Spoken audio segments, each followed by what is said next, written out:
Ladies and gentlemen, thank you very much for coming along to the launch of From Red Tape to Green Gold, our second report on the resource estate in New Zealand and the regulations that constrain it. In this report, we'll be making three main policy recommendations aimed at unblocking the logjam that prevents more mining from happening in New Zealand. But before we get into that, I think it's probably worthwhile to explain a few things. First of all, when I'm talking about mining, I'm talking about those Goldilocks projects that offer a net positive contribution to New Zealand. I'm talking about mining projects that are respectful of the environment, to steal Straterra's slogan, that borrow the land and return it. I'm talking about mines that make a positive contribution to the local economies in which they operate. And finally, we're talking about mines that make a positive contribution to the broader economy by growing the volume and the scale of the goods we export. Oliver mentioned Paul Wiley, who wrote the foreword to my report, and I really encourage you to read it. It's written with passion and it comes through. And one of the things Paul said, which struck with me, was that New Zealand is a trading nation and we have to pay our way in the world with our exports. And we need to set up a rule set that enables this to happen in an efficient manner. The second thing I'd like to talk about before we get into the meat of the recommendations is why we're doing this.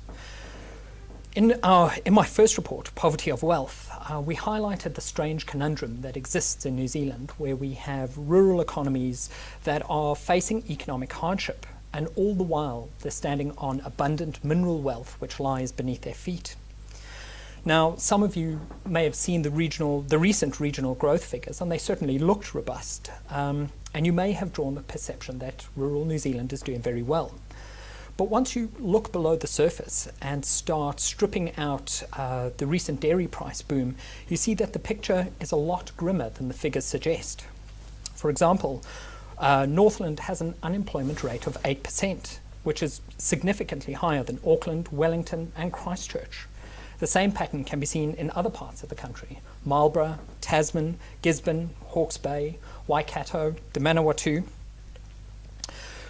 So we've really researched this topic because that's the problem we want to address. Part of the explanation for why these rural communities are under pressure is that heartland industries like timber milling, manufacturing, meat processing, they've all been forced to consolidate, automate, or in some cases shut up shop because of increased competition from offshore. But unlike cities, rural regions do not have well-developed service economies to make up for these job losses. And as a result, economically active people have moved to the cities, taken their local tax spend and their local spending with them. And as more people leave, so a vicious cycle is created that results in what Shamabeel Jacob has referred to as zombie towns, centres devoid of any economic input other than those derived from welfare payments. These communities are constrained from tapping the wealth beneath their feet by regulation, specifically the Resource Management Act. One only has to look at the Bathurst Resources case to see what a legalistic minefield the regulation has created. Yes, the firm got there in the end, but only after significant capital destruction and extreme operating limitations that place a large question mark over its future viability. All of this for a piece of land that is covered by the lowest conservation protection and that has been significantly mined and altered over the past 100 years. This is what we want to address. We are by no means under the delusion that mining is the cure-all for rural economic problems, but it is part of a well-functioning rural economy. Mining makes a long-term sustainable contribution to these economies. Let's look at Waihi Gold Mine, for example. It's been in production since the 1860s, barring one 20-year hiatus. And, by the by, it's also an operation that puts cleaner water into the local waterway than what it takes out. If we had another Waihi, what kind of impact would that have on regions like the West Coast, Gisborne and Northland? It's a bit of conjecture, but I think it's safe to say that it would be significant. Now for the recommendations. First of all, you'll have to forgive me for waxing a little bit metaphorical here, But the RMA, as I see it, was intended to function like a grand marquee, or circus tent, if you will, depending on your perspective. The legislation is the canopy, and central government the main pole which holds it all up through national policy statements and national environment standards. These policy documents are supposed to inform regional plans and regional coastal statements, which make up the smaller poles inside the tent. District plans in turn reflect these regional policies and work as guy ropes and tent pegs which keep the tent up. The Environment Court and the Environment Protection Authority are the workers who ensure that everything stays upright. The only problem is the main pole, central government guidance on matters of national significance, has been distinctively missing since 1991. Through the Ministry for the Environment, only 4 national policy statements have been produced. These cover electricity transmission, renewable electricity generation, coastal policy statements, freshwater management. Similarly, only 5 national environment standards have been produced in 21 years. These cover air quality, sources of human drinking water, telecommunications facilities, electricity transmission, and lastly, assessing and managing contaminants in soil to protect human health. Say that 3 times fast. Now, this certainly covers a lot of ground, but it's equally clear how much is excluded from this advice. For example, not a single export sector has its own NPS or NES, and that includes dairy and mining, which make significant contributions to the economy. Instead, local and district councils are left to handle consents without any significant policy support. And yet, this is especially needed when assessing a highly technical mining consent. Regions like the West Coast are well equipped to do this because they have a long history of resource extraction. But other councils who don't have this, for other councils who don't have this experience, it can be a major challenge to assess things like acid mine drainage mitigation strategies, the effects of major earthworks, water draw for mines, and so on. It's so much easier to consign these applications to the too hard basket. Our primary recommendation is that central government must fulfill its RMA role and develop national policy statements and environment standards for the mining industry, and these must be based on science and hard bottom lines. But there are also other areas where guidance from central government would reduce tensions on resource use. Under the RMA, councils are obliged to protect outstanding national landscapes, but this is where policy guidance on the issue has stopped from Wellington. Central government has left it to councils and the courts to determine the criteria under which to identify these areas, a difficult and technical task that more often than not results in the can being kicked down the road. According to a 2010 analysis by LG&Z of 21 regional planning documents, only 7 of these pre-identified outstanding landscapes. They fared slightly better on measures of providing criteria for assessing what landscapes might be considered significant, with 14 of the 21 documents containing this information, but 13 of these did this through policy statements and not by providing methodologies or tool sets.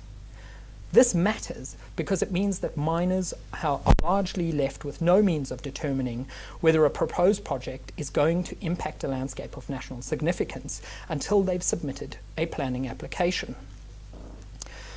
There's little doubt that Meridian would have walked away from Project Hayes, which was a plan to build a $2 billion wind farm in Otago, if it knew ahead of time that the site was a significant landscape. Instead, the firm spent $7 million in planning costs only to have the consent rejected when a significant landscape appeal was retrospectively lodged and acknowledged by the Environment Court. Similarly, the King Salmon decision resulted in a similar outcome, albeit on a smaller scale, and this on a temporary structure that floats in the sea. A friend of mine who is a business reporter went out with Sanford on a tour of the Sounds, and he had to have the salmon farms pointed out to him. In my experience, as a reporter, I've come to appreciate that businesses can accept no for an answer. No, it's inappropriate for you to develop here. They just want that answer to come quickly and without the need to waste millions of dollars in useless planning fees. Of course, the two examples I provided are not mines, but you can see how it would apply to a mining consent application. This scenario also creates the potential for abuse, where groups that are ideologically opposed to mining can use landscape considerations to tie an application up in red tape for years. As such, central government needs to develop a consistent toolset that councils and businesses can use to determine landscapes of national significance. It must also mandate that councils use this toolset to pre-identify these special areas limited to a fixed amount of their total jurisdiction, say 5% or 10%.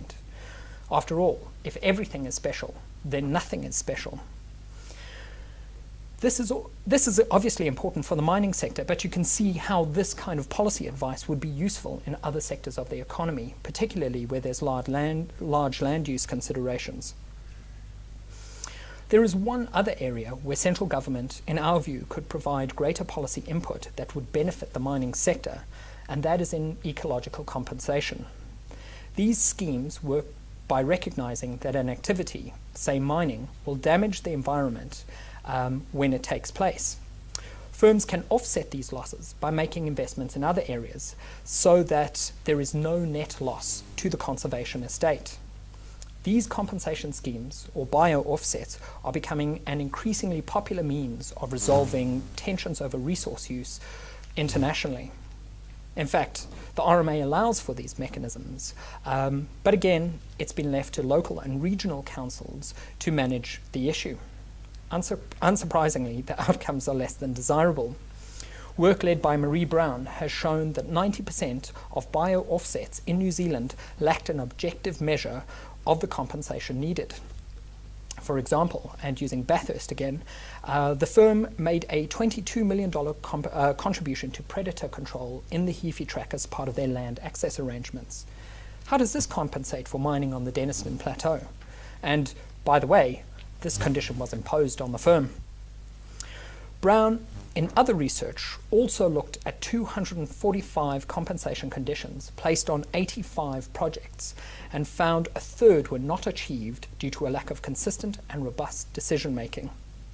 In summary, her work shows that bio-offsets are inconsistently applied, councils fail to set criteria for a robust regime, and the conditions are only adhered to 2/3 of the time. This needs to be resolved. If communities and green groups have little confidence in compensation schemes, there is no incentive for them to cede an inch of ground when objecting to resource development.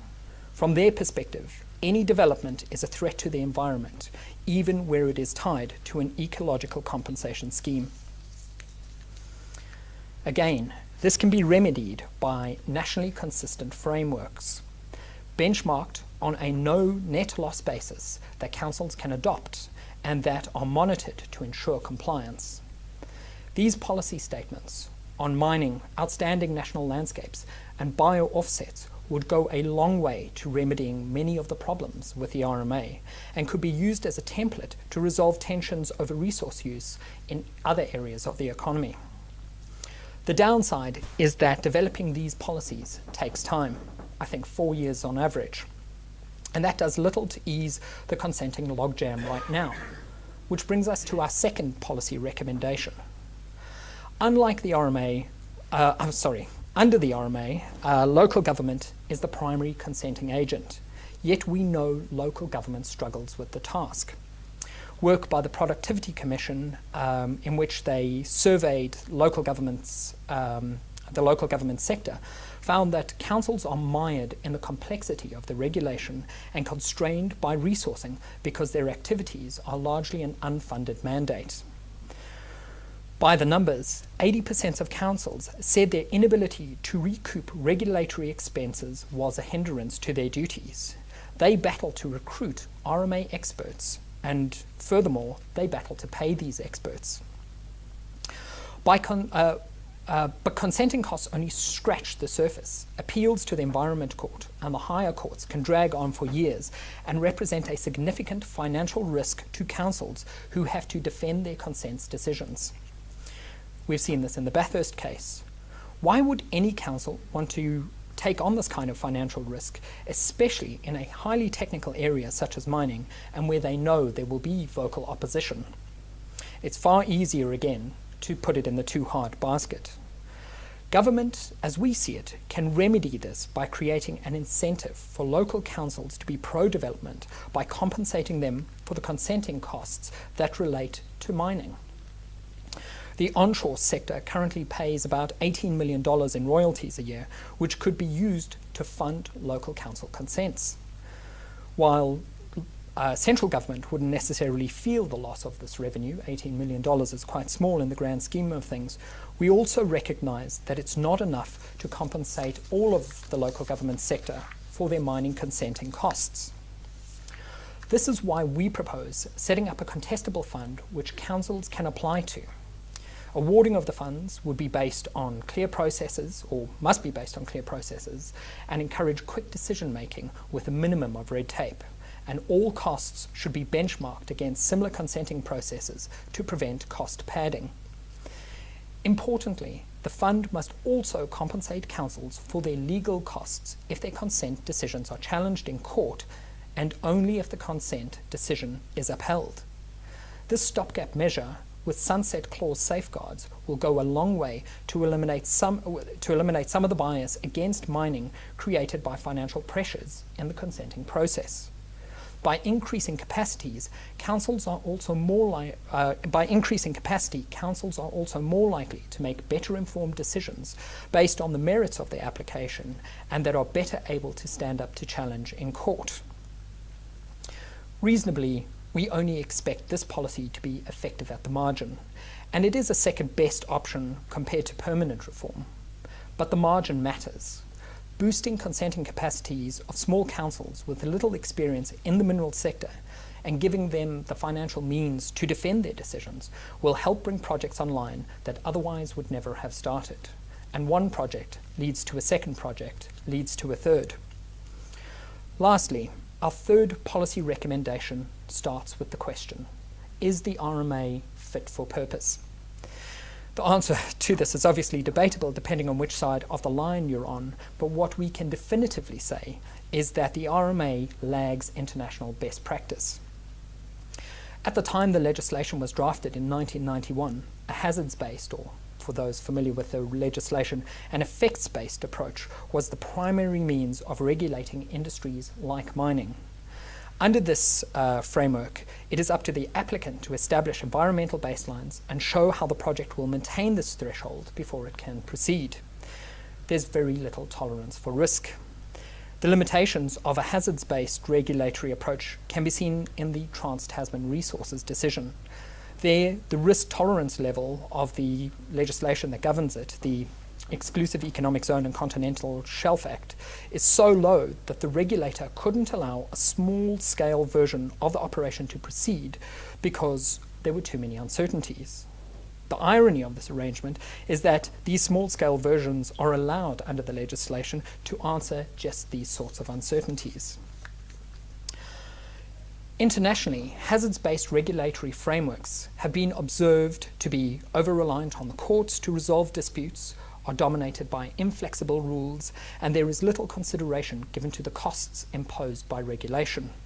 For those of you who've worked with the FMA or with the RMA, this will be all too familiar. However, the world has moved on from a hazards-based approach to a more business-centric one, namely risk management, which is widely used to regulate resource use in the United States, Europe, Australia, and Canada.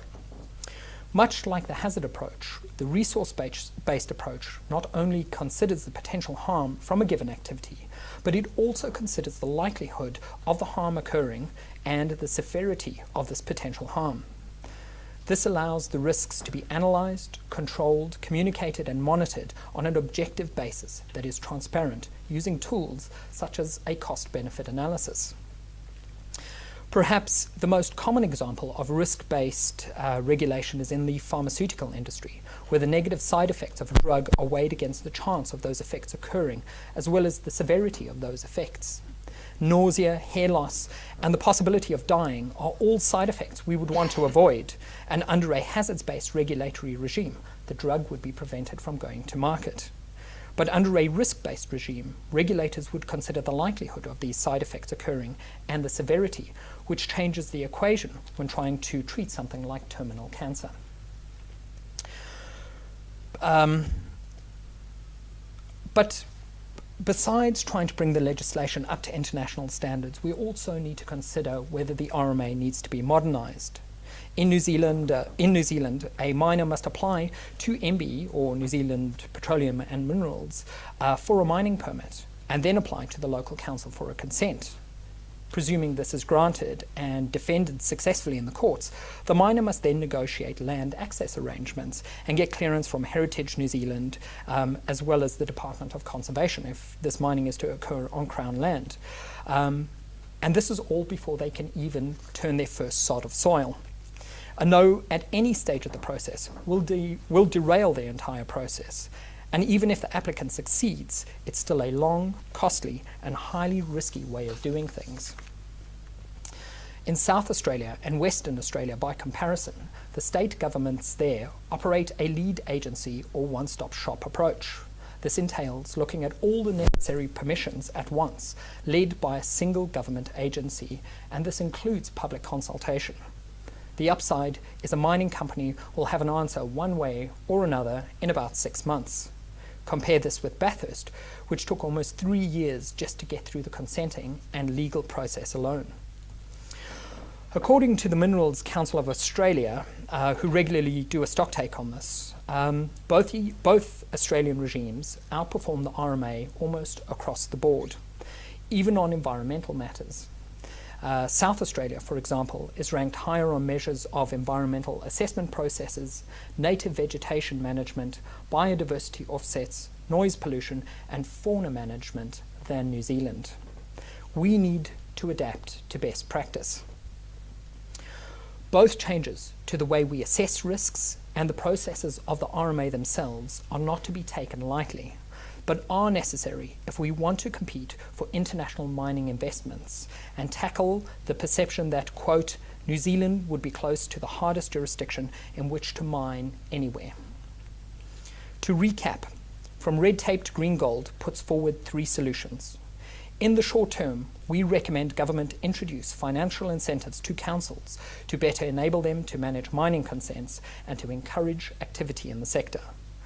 In the medium term, we critically need central government to perform its tentpole function and produce national policy on mining, outstanding landscapes, and ecological compensation regimes. Finally, in the long term, we urge the government to modernise the RMA and its processes. These changes have the potential to transform the dialogue that New Zealanders have about mineral extraction, to transform it from mining or the environment to mining and the environment. Thank you.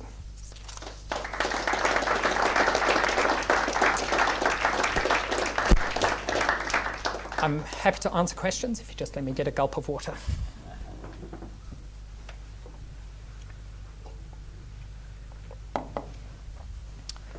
Right, who's first? Thanks for the presentation, Jason. I think you made a lot of good points there. Just my question would be around your comment about councils wanting to put mining in the so-called too hard basket, and I just wondered if you could talk a bit about what you mean, that what you take that to mean practically.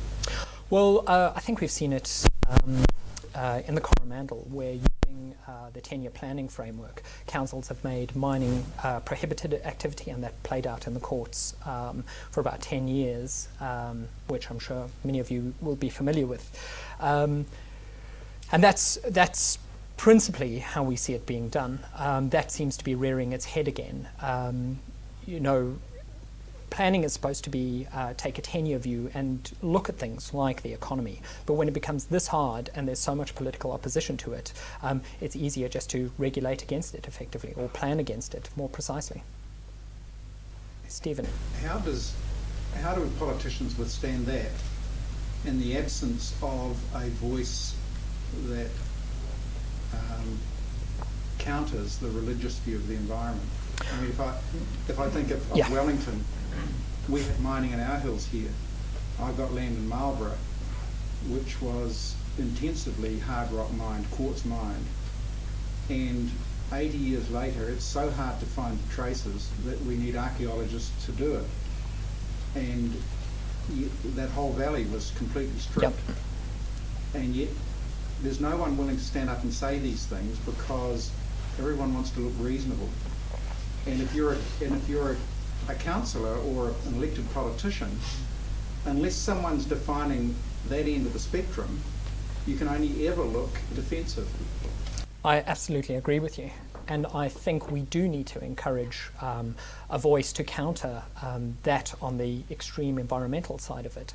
And on one level, that is, I think what this report intends to do is say if we bolster environmental standards and protections, you can't really have a rational objection to the Goldilocks projects I talk about. We also need the local governments in where this mining takes place to champion this. Paul Wiley is a great example, but I have to say he's pretty much a lone example. We need to kind of get these voices out there a lot more. And I think thirdly, and this is just an observation, I think the mining companies themselves need to beat their drums a lot harder. I'll give you a good example. I was speaking to the project manager at New Talisman, and as part of their consent conditions, they're looking after a whole dock track in the Karangahaki Gorge and have put a fair amount of money into the rehabilitation of this track, and it's a very popular walk. And yet nowhere on this do they claim responsibility for this good work. And when the track actually closed, and it closed for dock health and safety reasons, they thought they'd actually dodged a bullet. But frankly, all the people who walk that track had no ideas that this was directly correlated to the mining activity in that region. I think mining needs to stand up and say, we can make a greater contribution. We can be vital in helping to lift our living standards in New Zealand. As someone pointed out to me earlier today, we've languished at the bottom end of the OECD earnings per capita table for decades, and that needs to change. And if we can link that notion to mining, then I think we're on the way there. Jason, the wider business community as well. Yeah. As far as kind of having a voice to actually support, but too often you hear nothing. Yeah. It's very, very. Peter. So I think the point you made earlier about Paul Wiley is really germane to this. He's at the head of a council which represents a mass of citizens who know that they are personally affected by all this. He and 3 or 4 others of his ilk perhaps need to be formed into a task force that will generate real concern from High Street. This is actually quite largely a communication exercise, and there are some things there we haven't tried. That's right. Sorry. Yes, hi, I'll introduce myself. Kevin Hackford from Forest and Bird, the terrible people who took the back to court. And just talking about Paul Wiley there, his council made the first decision and said it was an incredibly finely balanced decision. And that was their report on the first resource consent application from Bathurst. It was appealed to the Environment Court, and Bathurst knew that would happen, and if they didn't tell their shareholders that, they actually said that it would get the council consent, they'd be mining within a month of that happening. And so their shareholders were, I think, rightly quite upset when what happens in New Zealand happened. They went to the Environment Court, and quite rightly so.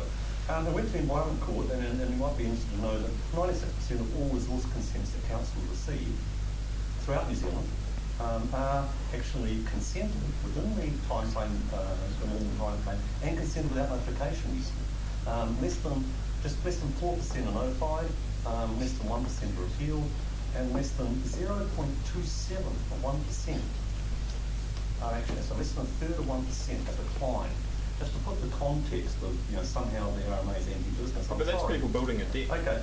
No, it's not. Well, yes, but well, you'd think that the mine is a very destructive activity on the environment, and quite rightly, it gets carefully scrutinised. And it seems to me that your prescription tonight is for less environmental constraints on mining, for subsidies for the mining industry so that it can be consented. And actually, I think councils bend over backwards to consent mines, and there's no constraint there per se at all. And this council did. And the interesting thing, of course, is the Buller economy, which is probably the one that relies the most on mining in New Zealand, is the one that had the greatest reduction in your table 1 in your first report, and is now suffering massive unemployment because this is a mining industry and it busts. And it does terrible things to the local economy when it busts. And I think that's something your report doesn't cover at all, is that there are a lot of ghost towns around New Zealand that were mines, and that actually says the whole thing about mining. There are lots of towns that are still farming towns. So I just think, your prescription is sadly very poorly analysed. There's a couple of questions in there and a couple of statements, so forgive me if I skip over a few. First of all, why does it, regardless, you mentioned the Bathurst decision, so every consent decision, every Environment Court decision, High Court decision, Appeal Court decision and Supreme Court decision that they had to go through went in favour of the company. So that would... That's not true. We actually won 2 of the 5 points in the one, and one of the key ones there was the one about the compensation, which you talked about, the environmental offsets. It was very, very important in the eventual decision. That's not how I read it, but I can brush... I can brush up on that, but that's... Secondly, on consents, you mentioned the consent figures.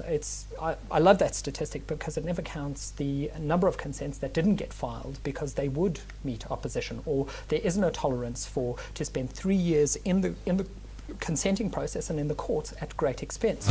You can stack up an argument about whether Bathurst went into this with their eyes open and informed their shareholders adequately. I don't have an opinion on that, but I do know that 3 years to get an answer which is yes is far too long.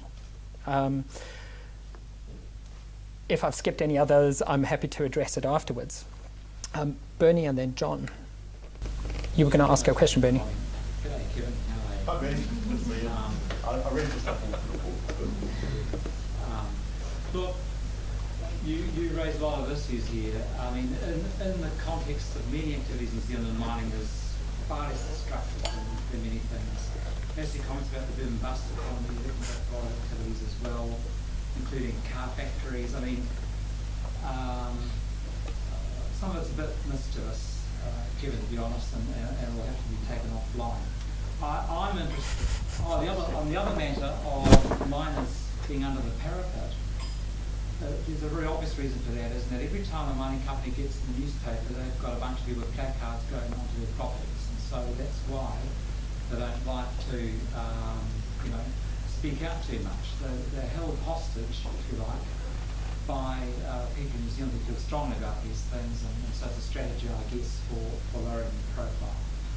I agree with the gentleman who said that there's a communications issue here, and forums like this actually provide the opportunity for dialogue on what the effects of mining are or aren't, and when it comes to streamlined regulatory processes, that doesn't mean a lowering standards.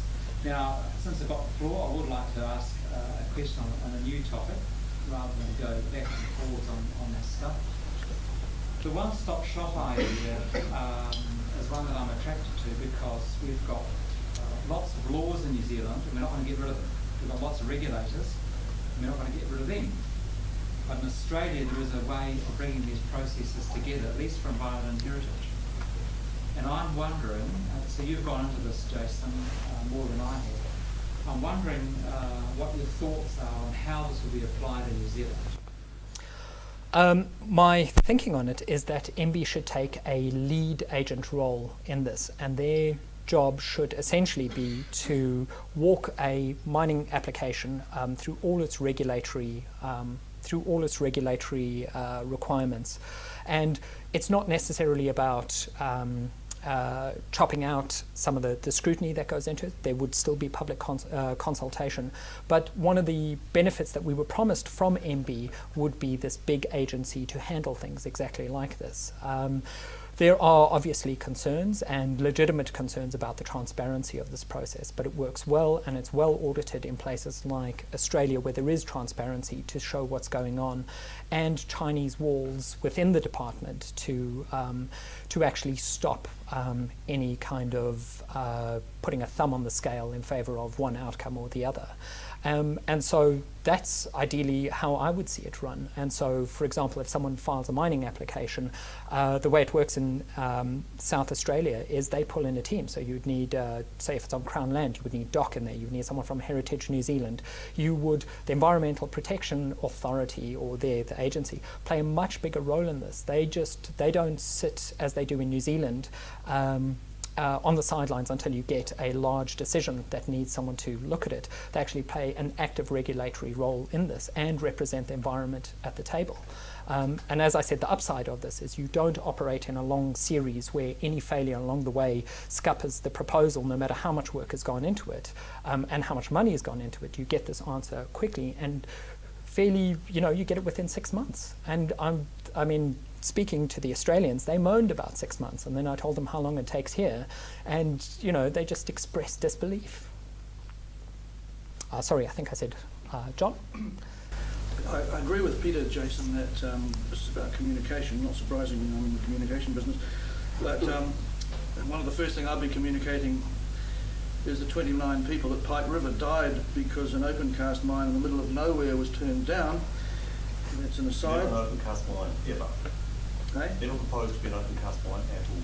To that, we were in a high environment called that one, and that was always an underground mine. Never came to open cast. Sorry. I'll have to bow to you on that one.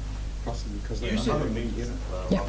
Probably because they knew they wouldn't get it. Even. No, It was the most, Anyway, that even was the most an sensible. aside, not a main point. The main point, I heard you say that New Zealand is the hardest jurisdiction in the world in which to get a mining permit. And that made me think that in the RMA equation, is the pro-mining lobby pointing out the benefits of the mining? And I'm not talking about, we'll go up in the OECD and all that, because that just goes over the heads of greenies. They don't understand all that stuff. Can it be expressed in terms of extra operations, extra teachers, that sort of thing? If it was communicated that way in terms of the tangible benefits to human beings, then there might be a little bit more sympathy to drawing out a little bit of oil and a little bit of gold. And that, I think, is the breakthrough. If those markets were viable, which is something that you haven't mentioned, so I'm just going to jump in. I mean, the problems with the West Coast at present are to do with the plummeting price of carbon. Now, I'm really surprised that you did not mention. I was expecting to have some solid, hard economic facts to change my mind. I admit that I'm an environmentalist, but I'm always open. So I can't see. Sure. You haven't presented any evidence to me that the RMA is responsible for Bathurst problems. Mining seems to be a very general kind of activity. Surely we could start making distinctions about mining in carbon and what that means in terms of its future and other types of mining. I would have liked a few more details. Sorry. Well, I think it's. I would caution judging an industry by a single point of where it is in a commodities cycle. We know that commodities go through long-term cycles where prices rise and prices fall. Carbon is not the same, because one of the reasons why I am an environmentalist, apart from just my background, from being from an area which was near mining, is that I'm very concerned about my children. And I'm concerned about my children in terms of mining carbon in a way in which I'm actually not concerned about with mining gold. Yeah. I'm not somebody who sees all Yes, mining as absolutely. Actually, I've got to respond to that. New Zealand consumes more than 2 million tonnes of coal a year. What do you think we do with it? We turn milk into milk powder. Yeah. We make tin vegetables. We grow bloody hothouse. And there's other things we can you do. eat. There's other things that we can do that don't require coal to do that. Well, what about wind turbines? Sorry. Yeah.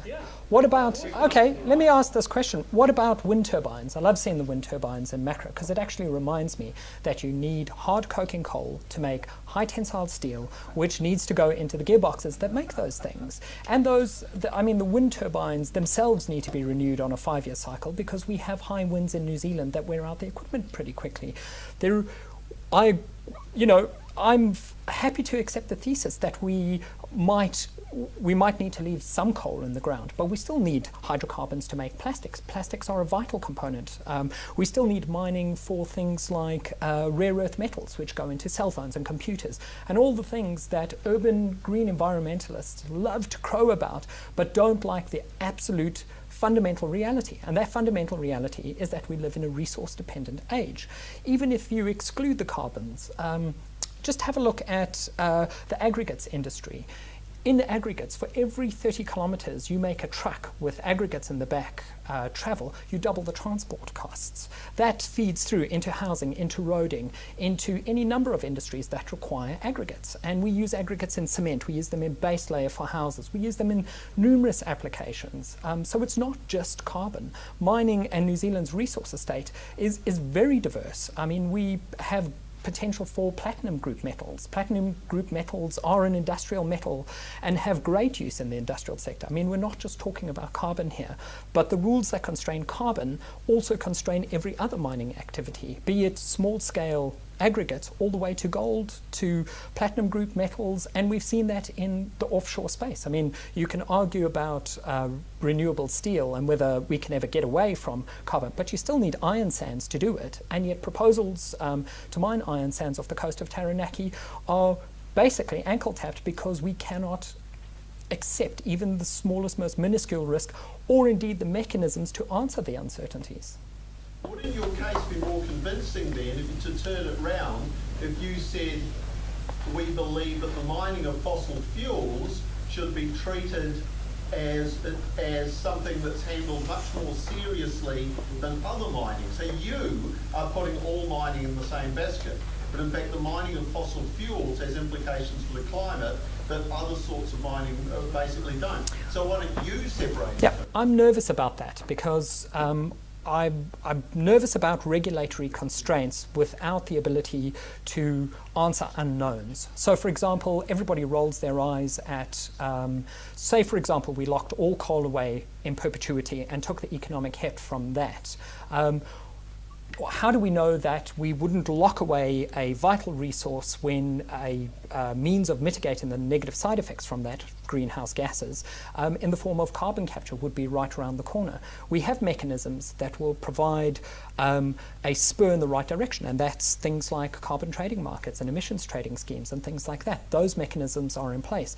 And if you look at some of the figures, we as a global economy, didn't we have our first year last year or this year that where carbon emissions didn't actually increase? Isn't that a sign that things are working? Do we radically need to, saw off the arm? But the reason that happened is because China has steeply decreased its use of coal. And Shenhua, who are the biggest Chinese coal company, is predicting a 10% cut in coal sales in China in 2015. So the very argument that you're making cuts right across your other argument, which is on the economic benefits of mining. Because certainly when it comes to coal, what we're seeing, as Kevin referred to, is communities that depend on mining seeing massive unemployment, the future of the mining industry when it comes to coal looking very shaky, and there is no prospect that analysts are pointing out to for it to coming back up. This is not an ordinary commodity. David Cameron, UK Prime Minister, Tory, has just put a moratorium on coal. Can the rest of us have a go? Yeah. Jeff. Great. I actually thought there was some quite positive green messages in here. That's what I thought. The Goldilocks comments that talk about the word of EDS, the work of EDS, and all that sort of stuff, no net loss. I mean, do you think there's... I've got two questions, by the way. So, do you think there's room for environmentalists and business to work together to provide an alternative to the RMA, which could be a win-win for both? First question.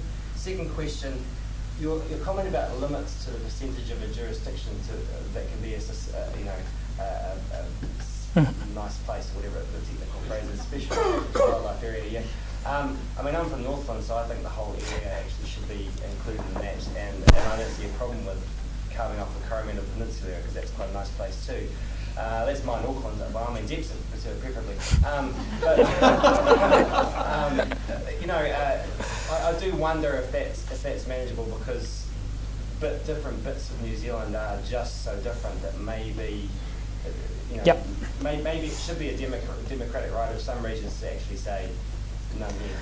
I think, to your first question, absolutely. One of the most constructive conversations I've had about my previous report and some of the recommendations that were made in this report were had with a Green MP. And that was James Shaw, and I was greatly encouraged to see that there isn't this Yorping divide. There actually is a Venn diagram where there is common ground.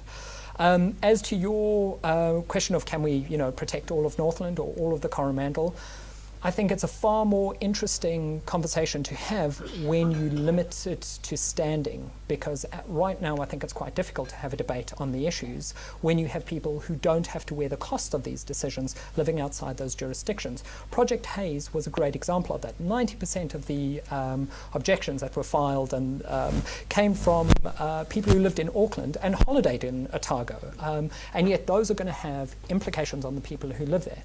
How you limit standing, that becomes a more interesting debate.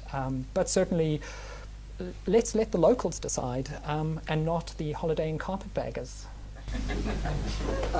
When you were talking about a one-stop shop, you didn't mention prospecting, I think.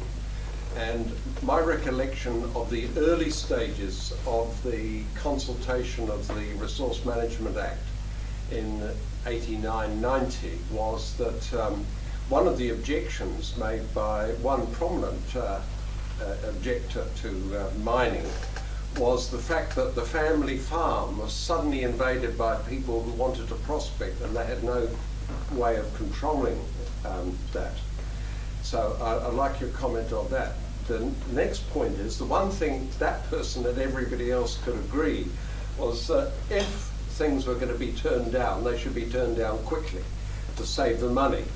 What we couldn't agree was that if they're going to be accepted, that should also happen quickly, because certain parties like this long process, because the more hoops you have to leap through, the more chances are somebody's going to say no.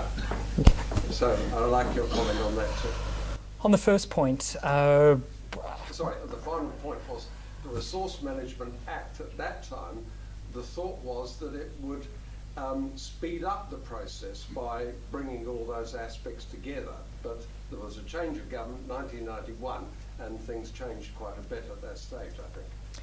I might have to cede to other people who know the topic better than I do. I was just leaving primary school in 1991. Shame on you. Taking the most. We do have some interesting ideas on land access arrangements, but they fit outside of the scope of this. Eric and I have spoken briefly about this. But also I was recently quite heartened, someone sent me an email today to say that land access arrangements, it was actually someone from Fed Farmers who was saying that the land access arrangements had been in Taranaki were working very well, and that the petroleum users in that region had signed a land access code of conduct, and largely speaking this process was happening efficiently. And if it's happening efficiently there, why can't it be rolled out to other parts? And if not, there are other mechanisms such as option schemes, etc., etc. Yes, Bernard. If we look at this in the same light as you looked at housing consents and so forth, do local authorities get any share of the Crown Minerals royalties, and what are the rating consequences of mining? The local authorities get none of the royalty payments, but as I said, on an onshore basis, it's relatively a small change in the grand scheme of things. It becomes more interesting offshore, where significant royalty streams. I'm not sure about the ratings implications. Please. I want to maybe agree something. At the moment, no, it's fine. I mean, at the moment, the thing about having a one-stop shop, at the moment, what happens is that people apply for the RMA consent, say on conservation land, before they apply for the concession from the landowner, from the government, to do it. And so that creates this problem, and it's always struck me as strange, and I would hope that you might agree, that actually the consent of the landowner on which the mining is going to occur ought to be the first thing to be applied for. And when the landowner says, yes, that's all right, it fits with the purpose the land is held for, then it makes sense then to go through the RMA process. So just a reversal of the present system, which is happens by default. It's not there's no law that says it has to happen that way. So I think that would help. The second thing was the stewardship land. You referenced, and I think it's a really important issue which we can all agree on here, is that at the moment a lot of developers, Meridian was a good example, not just with down south, but also with the Mokianui Dam, as was Bathurst with Denniston. They looked at the underlying status of the land, which in this case was stewardship land, and made the mistake of assuming that represented its value. It was put into the stewardship land category as a holding category, weighting classification on its values. And in both cases, both companies made that mistake, and to, put this in a sense, if we were to get a review of all stewardship land, it's a third of all Department of Conservation land, and actually have them registered to their values, that would be the thing about certainty, which you talked about earlier. If we could agree that it's a good thing, then I think we'd go forward saying yes, both the mining industry and the conservation groups would like to see the certainty, which would be beneficial to everybody. Well, I'm sure local government would love that review because it would largely allow them to start the debate that would say central government should pay rates on the land. But that's for a different forum. I think one more question. At the back, Fiona. Just a couple of statements and then a question. So after 12 appeals and winning those appeals and getting 950 conditions from 5 approvals, we actually have broken those down into 26 management plans, which we have used a risk-based approach. So I'm quite interested to hear your comments about risk-based. Through the health and safety regulations, which have been obviously written in blood here, we have made the decision to just put 25% of our workforce through risk management training. The health and safety regulations and the risk-based approach is going to end in brackets discussed in the health and safety at work reform bill, which therefore means that a risk hazard identification and risk management is going to end up in every workplace in New Zealand. What I have seen, and obviously from my accent in Australia, that it has emanated through that risk-based approach, emanated through the rest of the culture. Where do you think that may lead, towards question into a legislative way of thinking? It may take some time, though. I think, the mining industry here is 10 to 15 years. Australia introduced a risk-based approach for mining management 15 years ago, so it's something that we're here trying to play catch up on. But when we're sort of the first guinea pigs, I suppose, with the risk-based approach. But once it goes to every workplace, how do you think it will then affect the rest of the culture and the rest of the industry? Well, I think on track record, and you've kind of answered the question in your own question, is that's how risk-based approaches started propagating in other jurisdictions, is through health and safety law. I'd like to see more of the law in play before drawing a strong conclusion on it, but I see it as a positive thing. It depends on the level of risk that and whether the regulations allow businesses to manage those risks. There's potential for to have such a low risk tolerance that even a perception of risk and management risk is effectively useless if you can't accept some risks. But yeah, it's a wait and see. Thank you.